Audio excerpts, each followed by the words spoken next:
Hello students, welcome to AS Academy. Welcome to the session on current affairs.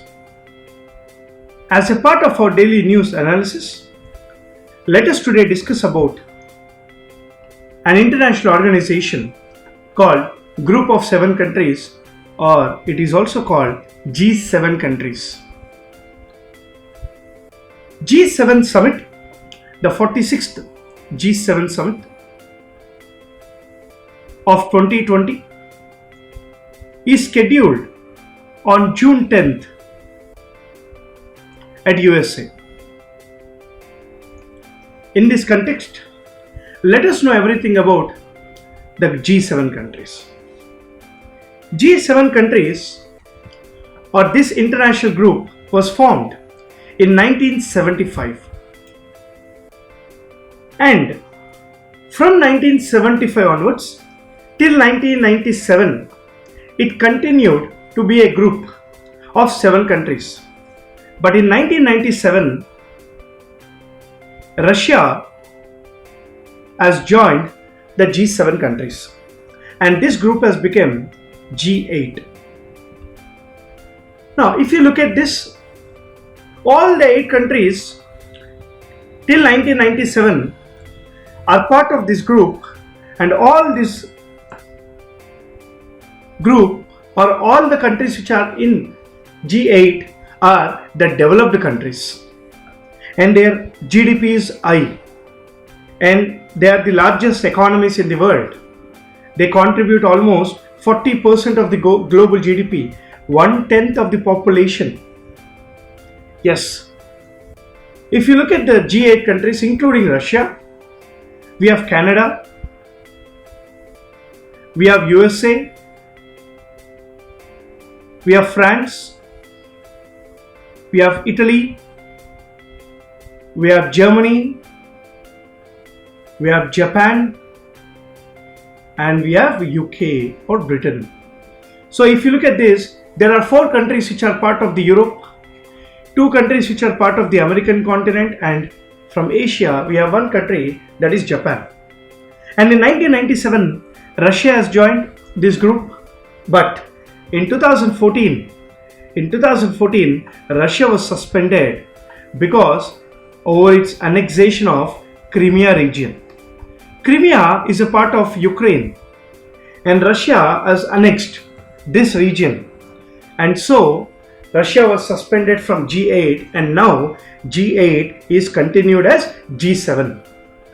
Now, what are the important things to be discussed in 46th G7 Summit?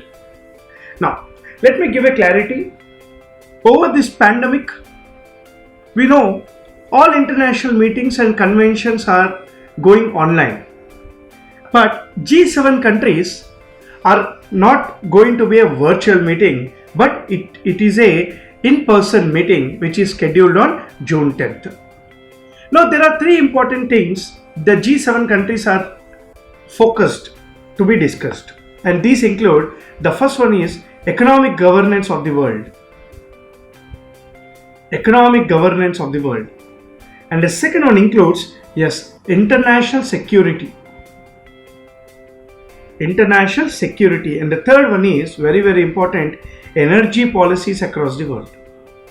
Energy policies. So the focus of 46th G7 Summit is on economic governance, international security, and energy policies. Now, there are 2 things which are very, very important, and these 2 things are making the world to look into the upcoming G7 Summit.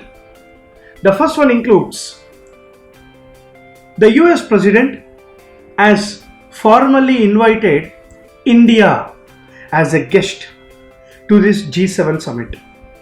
Now, US is forming a group of allies, and all these allies are part of these G7 countries, excluding India and other allies, and now US is bringing these allies and providing a platform, and especially to counter China. If this is the first development, and the second development is from the Great Britain. The Britain has proposed another group called D10, meaning Democracy 10 countries. These Democracy 10 countries include G7 plus India, Australia and South Korea. And this D10, all 10 democratic countries should come and form a group to counter China's why to enter into the 5G technology.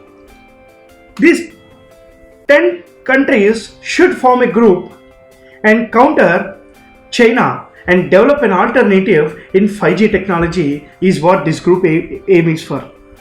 We are yet to receive more information on this group, but there was already a development in regards to 5G in India.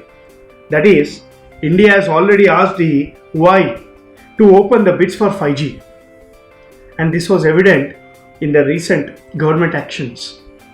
Meaning, this G7 summit or the proposed D10 group, both the groups indirectly aim to counter China's economic policy, China's debt trap, China's counter-terrorism activities, or maybe China's mobile technology development services across the world. This is all about G7 countries. We will have more about it when the summit is completed. Now let us see a practice question. This practice question is related to the topic which we have discussed in the last class. And in the last class we have discussed about Haryana Official Languages Amendment Act of 2020. So let us look at the question. Consider the following and choose the correct statement. First one. Schedule 8 of the Constitution deals with 22 official languages in India. This statement is correct. Part 7 of the Constitution deals with official languages. Even this statement is correct. Answer is C, both 1 and 2. Yes. In the original Constitution, the 8th schedule consisted of 14 official languages, and presently there are 22 official languages, meaning 8 languages are added to the 8th schedule by 3 major amendment acts. That is 21st Constitutional Amendment Act, 71st Constitutional Amendment Act, and as well as 92nd Constitutional Amendment Act. So if you want to know what are the languages which are added, please look at our previous class to get more insights. So this is a practice question, and before completing the session, I just want to announce one thing to all my fellow friends. That is, we are starting a 25 weeks comprehensive polity and governance course, and this course will cover all the 25 major concepts of polity and governance. In this 25 weeks, the first 4 days will be prelims cum mains oriented, and the next 2 days will be completely mains oriented. That is, Q&As will be discussed over the topic which we cover. Monday to Thursday will be the prelims cum mains, and Friday and Saturday will be your mains oriented topics, meaning the topic which we have discussed from Monday to Thursday will be covered in descriptive form in Friday and Saturday.